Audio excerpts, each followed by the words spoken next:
Tata IPL 2026 আমাদের মহান team Kolkata night Riders খেলছে। এটা কি আইপিএল খেলা হচ্ছে নাকি টেস্ট খেলা হচ্ছে বোঝা ভীষণ কঠিন। অন্য টিমরা যেখানে পাওয়ার প্লেতে মিনিমাম 70 রান করছে, সেখানে আমাদের কলকাতার মহান প্লেয়াররা যা লাস্ট অবধি দেখলাম 4 ওভার 5 বলে 25 রানে 2 উইকেট।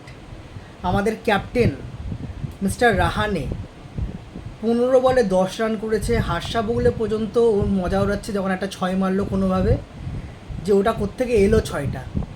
মানে এত ডিসঅ্যাপয়েন্টিং একটা ক্যাপ্টেন, ওকে তো কলকাতাতে আর ঢুকতে দেওয়া উচিত না, মানে ভারতবর্ষ থেকে বার করে দেওয়া উচিত। এরম একটা ক্যাপ্টেন, কোনো রেসপন্সিবিলিটি নেই, কোনো ম্যানেজমেন্ট নেই, কী করে ওকে ক্যাপ্টেন্সি দেওয়া হলো। 1.5 কোটি টাকাতে কোনোভাবে একটা ভিক্ষা দিয়ে কিনে ক্যাপ্টেন বানিয়ে দিয়েছে কলকাতার মতন একটা রেপুটেড টিমকে, যেখানে 3বার কলকাতা জিতেছে অলরেডি। এর থেকে খারাপ আর কী হতে পারে। আমার তো অবাক লাগে, হোটেলে আবার আমি দেখি এদের বার্থডে সেলিব্রেশন হয়। আরে কিসের বার্থডে সেলিব্রেট করছিস? একটা ম্যাচ তো জেতা হয় না তোদের দ্বারা।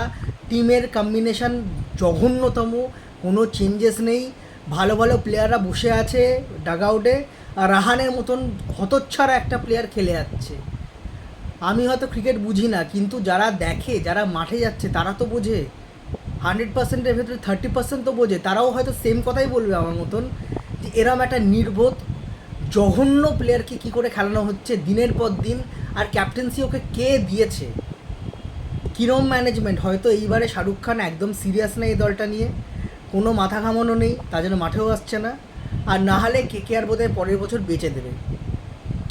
এরম প্লেয়ারকে তো কখনোই খেলানো উচিতই না, বরঞ্চ কলকাতাতেই আর ঢুকতে দেওয়া উচিত না। এত জঘন্য পারফরমেন্স টিমের, আজকেও দেখলাম কোনো চেঞ্জেস নেই। মানে ডিসঅ্যাপয়েন্টিং। অন্য টিমগুলো কি খেলছে আর আমাদের দলটা মানে টেস্ট ম্যাচ খেলছে। টেস্টেও আজকাল ওপেনার যারা হয় তারা বেশি মারে এদের থেকে। মানে কী জন্য দেখি, মানে আমরাই নিজেরা অপদার্থ যে আমরা এখনও বসে কেকেআরের খেলা দেখি, যে একটুখানি মারবে, তা আবার বেশিক্ষণ না, প্রথম 6 ওভার দেখি। হ্যাঁ জানি তো পরে তো খেলতে পারবে না, এমনিতেই হারবে। প্রথম 6 ওভারেই এই অবস্থা, তাহলে আর কি বলার থাকে। আপনারা দেখছেন খেলা, প্লিজ আমার কমেন্টে এসে গালাগালি দিন, রাহানেকে গালাগালি দিন, খুব ভালো লাগবে। ধন্যবাদ।